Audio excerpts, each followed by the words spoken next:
Lorsqu'il s'installe à Rome, sorti des prisons israéliennes, le Suisse Bruno Breguet commence à militer chez Prima Linea, qu'il quitte 3 semaines avant que tous ses camarades soient arrêtés dans le cadre des enquêtes antiterroristes des années de plomb.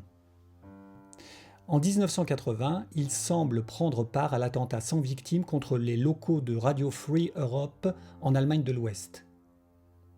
La radio diffuse la bonne parole occidentale dans toutes les langues des pays de l'Est aux grandes dames du Kremlin, qui n'apprécient pas du tout que Zbigniew Brzezinski, le conseiller diplomatique du président Carter, polonais d'origine, ait fait augmenter la puissance des émetteurs. Breguet rejoint ensuite le groupe Carlos à Damas, nourri par Hafez al-Assad et protégé par d'anciens nazis. Promu lieutenant de Carlos, Bruno Breguet est ensuite arrêté à Paris en compagnie de Magdalena Kopp, maîtresse dudit Carlos. Ils préparent un attentat contre les locaux parisiens d'un journal libanais hostile au dictateur de Damas, Hafez el-Assad. On peut se demander si Breguet n'a pas voulu cette arrestation, car c'est la deuxième fois qu'il se fait arrêter juste avant un attentat. En fait, tout au long de ses 20 ans de carrière de terroriste, le Suisse n'a jamais blessé personne. Ce n'est cependant pas la vie de Carlos qui remue ciel et terre à coups d'explosifs pour faire libérer ses complices.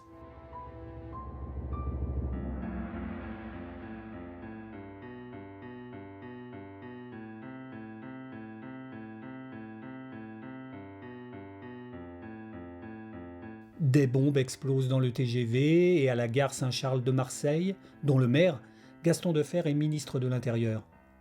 Paris entame alors des négociations par l'intermédiaire de Jacques Vergès. Négociations qui se déroulent en Allemagne de l'Est, en présence de Carlos, sous la houlette de la Stasi.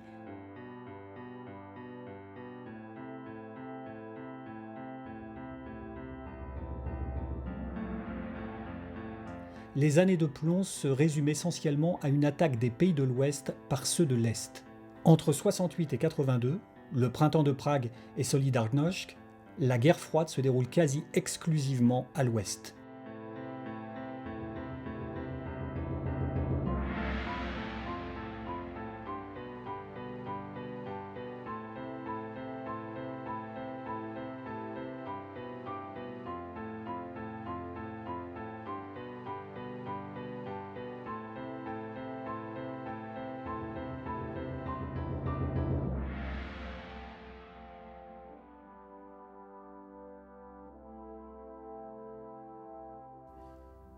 Même au Vietnam, c'est très concrètement le Sud capitaliste qui est attaqué par le Nord communiste.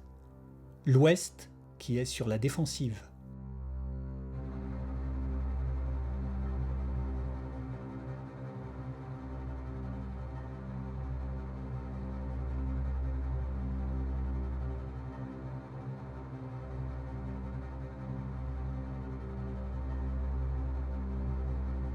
La contestation naît de la tête du parti communiste dont Dubček est le premier secrétaire. Tandis que les contestataires occidentaux se réclament ouvertement de l'influence chinoise, castriste ou plus rarement et surtout plus discrètement soviétique, qui utilise toujours autant les vieilles méthodes de provocation politique. Ainsi, le policier Heinz Kouras, qui tue le manifestant Benno Ohnesorg d'une balle dans la tête à Berlin, s'avère être un agent de la Stasi est-allemande. Tandis que les motivations de Joseph Bachmann, qui blesse à la tête Rudi Dutschke, ne seront jamais élucidées. Il se suicide en prison sans avoir parlé. Ces deux coups de feu, en tout cas, mettent le feu aux poudres en Allemagne qui s'embrase comme toute l'Europe ces années-là.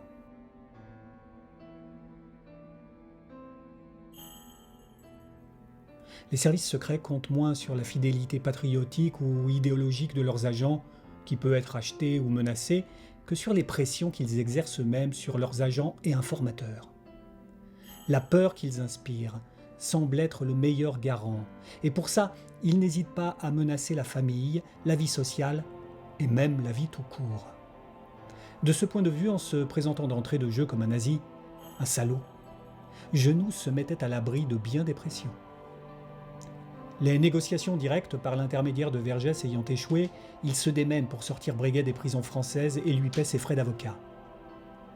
Les démocraties européennes, malgré la guerre froide, ont en effet maintenu l'état de droit pour ceux qui les attaquaient. la répression du printemps de Prague à coups de chars d'assaut a très vite montré que le Kremlin n'entendait pas laisser le moindre espace à la contestation. Pour qu'une révolution réussisse, il faut que le régime en place lui laisse du champ. Sinon, ça ne marche pas. Du coup, les démocraties ont pu être tentées par une dérive totalitaire mise en œuvre par exemple en Amérique latine. Mais l'Europe, vaccinée par le nazisme, tient bon. Il semble aujourd'hui cependant que le vaccin n'ait pas une durée illimitée dans le temps.